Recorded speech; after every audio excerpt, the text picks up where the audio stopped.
Hey, 8th graders, today we're going to kind of stray a little bit away from Amplify today and do a little activity called the Energy Skate Park, where you guys will be learning in what I call the pHet simulation, which is a different website I use for simulation. So you guys will see those a lot through the year. I call them the pHet websites. Okay, your learning targets for today. I can describe the relationship between kinetic and potential energy of an object. Aside from that, we're also going to look at the relationship between potential energy and things like position or height, and also speed and kinetic energy. So you guys will also learn the relationship between those factors as well. Okay, moving on to slide 2, you guys have the link to the pHet simulation here. So you guys can go ahead, right click and open that link. It looks a little something like this. For the first part of this, you guys are going to take a couple minutes to mess around in the intro, the measure, the graphs, and the playground options that you guys have. So you guys can take about 5 minutes to play around in there. But basically what you guys are looking at is what variables or options can you change throughout each of these. Okay, so what things can you guys change? Obviously there's at least 3. Okay, see if you guys can find more than that, but you do need to include at least 3 options that you guys can change. So as you explore, look for those 3 options of things you guys can tweak with this. There's a lot more than that if you guys think about outside the box. All right, moving on. So you guys will need to go back to the intro. Wherever you guys are in that simulation, if you go down to the bottom, you guys can find that same menu. So in your intro, you need to be in this U-shaped ramp.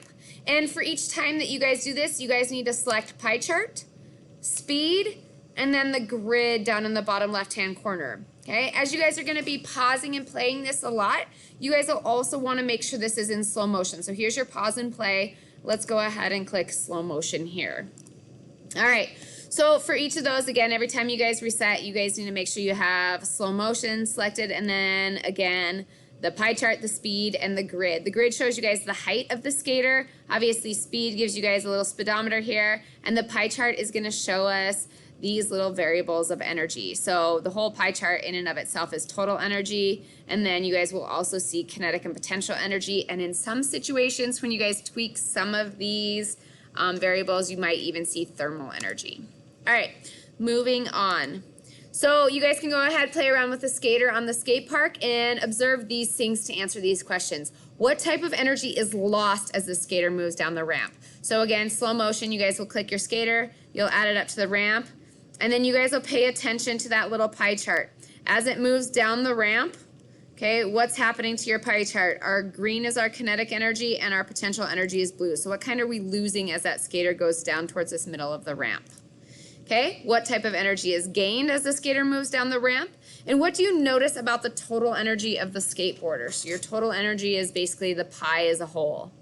Okay, moving on, you guys have this little data table to fill out, so complete the table below. Notice in the first column we have the height of the skateboarder, and I didn't give you any specific heights. So you will need to choose 4 heights, and you guys will work from there. I don't care how you guys choose the height, but this is why we have the grid marked. So if I start this skater at the top, she's at 6 meters. Okay, you guys could do 6 meters, 4 meters, 2 meters, and 0 meters for yours. You guys could do 6, 5, 4, 3. You guys could do 0, 1, 2, 3, 4. I really don't care, but you guys will choose 4 different heights.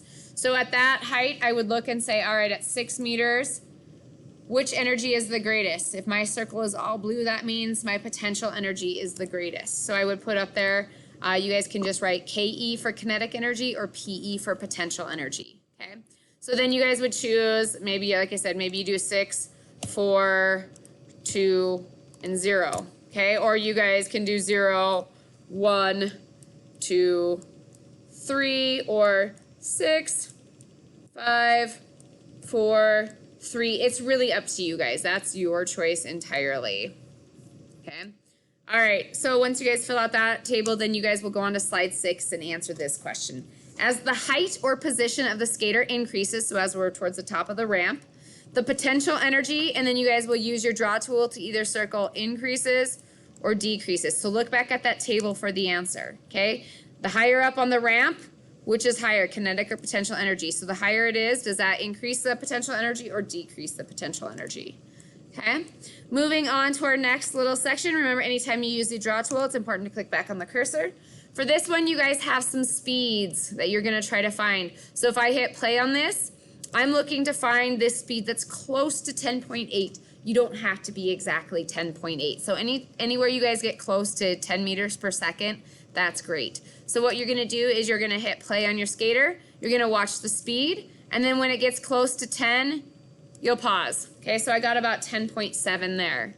Then you guys will answer the question, what's the greatest energy? You guys can either put KE for kinetic energy or PE for potential energy. And what's the lowest, KE or PE? Okay, then you guys will shoot for around 7 meters per second and 0 meters per second. And you guys will answer those same questions, fill out that data table on slide 7. Okay, then you guys will answer this question on slide 8, just like you guys did before. Using evidence from the observations you recorded in the table, explain the relationship between kinetic energy and speed. So as the speed increases, so you guys need to look back at your table and say, all right, where's my highest speed? Okay. What happens to the kinetic energy? And you guys will circle either increases or decreases. Again, you guys use your draw tool, so make sure you click back on your cursor once you're done answering that. And then your last table, so far in the exploration, the energy bar has remained the same. Go to the graphs exploration. So down by intro, you guys will choose graphs. What you guys will see in this is you guys will have kinetic, potential, thermal, and total energy. Again, your total energy is the kinetic, potential, and thermal all added up. So I'll go ahead and put my little skater on the ramp. And what I notice as I run through this is I have the same total energy. My total energy does not change throughout this whole cycle. So we'll see obviously our kinetic energy change. We see our potential energy change. We don't have thermal energy in this equation because we have no friction. You guys will notice that when you change friction, now you have thermal energy. Okay. But your goal is to try to change this total energy bar. You guys can either increase it, decrease it. Your goal is just to change it. Make it smaller, make it bigger, I don't care. Sometimes when you make it bigger, it might go off the chart and you guys won't see it at all. It'll be up here. Sometimes it'll be near zero. It will never be negative, okay? So what you guys are gonna do is you guys are gonna mess with some things in this graph to try to either increase or decrease that total energy. For instance, if I change the mass of my skater, I'm gonna make him bigger. Notice my total energy right now is about halfway in between 1,500 and 3,000 joules.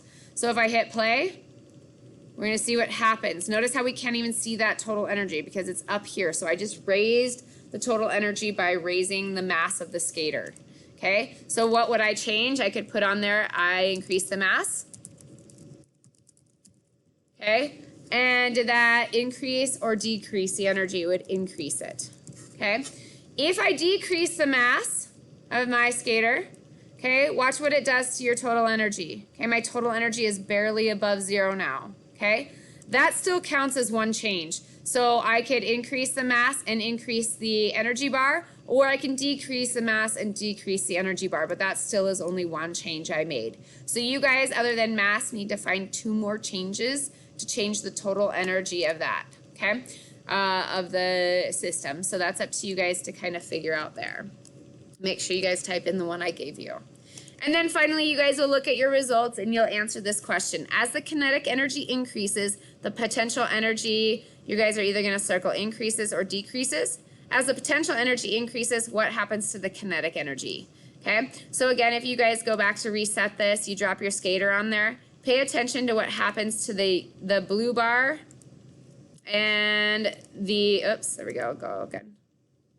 The blue bar and the green bar. So your blue bar is your potential energy. So as it decreases, what happens to your kinetic energy? And then as your kinetic energy increases, what happens to your potential energy?